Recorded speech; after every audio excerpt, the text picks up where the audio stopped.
Something is wrong. This lighting just does not look good. Something just seems off. I mean, it doesn't make any sense. I struggled with this a lot as a new creator. Couldn't figure out I've done everything right. I've got the key light right here at 45 degrees. I've even got some ambient light in the back to kind of set the scene off. But for some reason, it just didn't quite look right. I couldn't figure it out until I spent a couple of years diving deep into the world of cinematic lighting, where I learned a couple of tricks that I'm going to share with you today. Starting with this key light, it's just too small. We need something larger so that we can get softer shadows. Beyond that, I learned something extra as well. It's not just a big softbox I want, something a little bit different. Kind of takes it up a notch, if you will. So let's switch some things around. As I'm sure you've heard that you want a larger light source because it helps to soften everything.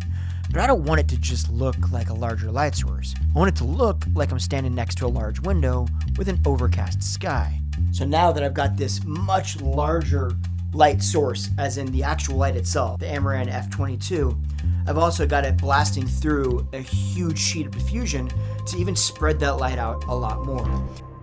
And you can see that this looks a lot better, but it's not quite there. There's still some shadowing kind of under my eyes. It's just a little bit harsher, even though it's softer, it's different, and it's not right. And then looked a little deeper and figured something else out. I discovered that even though the light was placed at the correct angle, it was just a little bit too high. And if I could lower it down a bit, I would get a softer look with less shadows under my eyes. Now you can see just lowering that light a little bit actually helped kind of take some of the bags out of underneath my eyes and just make things even a little bit softer. So we should be good. Everything is great now, right? No, not so easy. Because guess what? Sometimes I like to do this. And then look what happens. Now we have no light on my eyes. Wouldn't be that easy, would it? But then I learned another trick. Simply adding a small light right above or right below the lens can make a huge difference. It doesn't take much, but check this out. Right? It doesn't change the entire overall lighting feel, but it gives me just a little bit more light under my eyes. It's kind of a dedicated eyelight. Now, this felt really good. It felt like I was kind of getting things under control, but it still seemed a little bit off. There was just something missing and I couldn't put my finger on it. Then I learned one more lighting trick that really helps to make you stand out. Just a little bit of separation right here with that rim light just makes all the difference in the world. It really allows me to pop up from my background, especially considering I wear a lot of dark and my office is also black, which really doesn't help. So I need all of the help I can get to separate myself from these dark walls. But you might not know this about me, but I have another YouTube channel. I'm a licensed hairstylist, have been for 30 years. So that beauty channel requires a different kind of lighting. And I struggled with that for a long time because my eye leans to this, right? And what I learned was that if we are filming for a more dramatic look or, something that is a little bit more on the cinematic side, if you will, then we want to film to that shadow side. So I want to make sure that I'm kind of leaning into the shadow over here and not so overlit. But if we're filming for more of like a lighthearted or for a beauty light, then I want to film to the light side.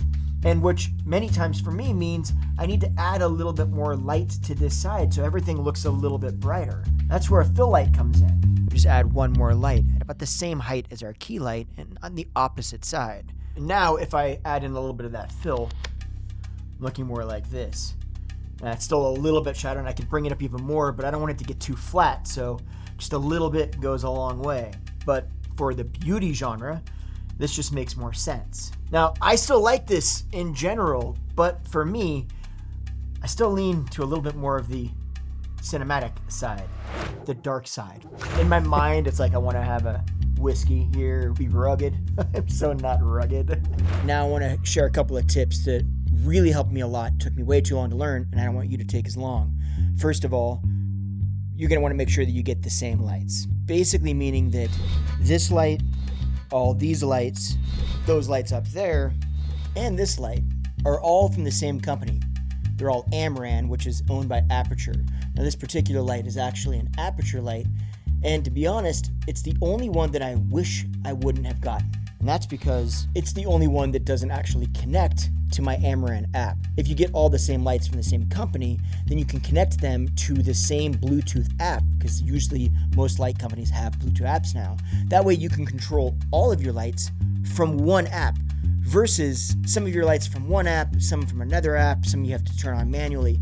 Now this particular one I actually do have a remote for, which is right here, and it's honestly the only reason that I still keep it. It's a great light, don't get me wrong, but yes, definitely I wish that it was just controlled by the same app that controls all my other lights. Now there's definitely one other mistake that I made with this, which was this is a daylight balanced light, meaning that it's only 5600 Kelvin. So I can only use this at the 5600 Kelvin, which is great if I only want to use it for a key light. So I would tell you, at minimum, get bicolor lights. And if you can, get fully RGB lights, because you just don't know what creative situation or creative shot you might want and when you might need colors that, well, aren't just simply daylight. Now also, I was always trying to figure out exactly where to put, for instance, the key light and then the rim light. An easy way to remember it now is I just took a little screenshot of my compass on my phone, and now I just look at the camera and I point the camera north at the camera, and then I just know that the key light needs to be between 45 and 60 degrees from the camera, and the edge light needs to be from about 110 to 135 degrees. That way I get a perfect edge and a perfect key position for perfect Rembrandt every time. That made it a lot easier. So those are a few lighting tips that really helped me along the way kind of figure out how to dial in the lighting. If you like this, you're probably going to like this video, so go check that out. I'll see you over there. Thanks for hanging out today. I appreciate you. We'll see you in the next one.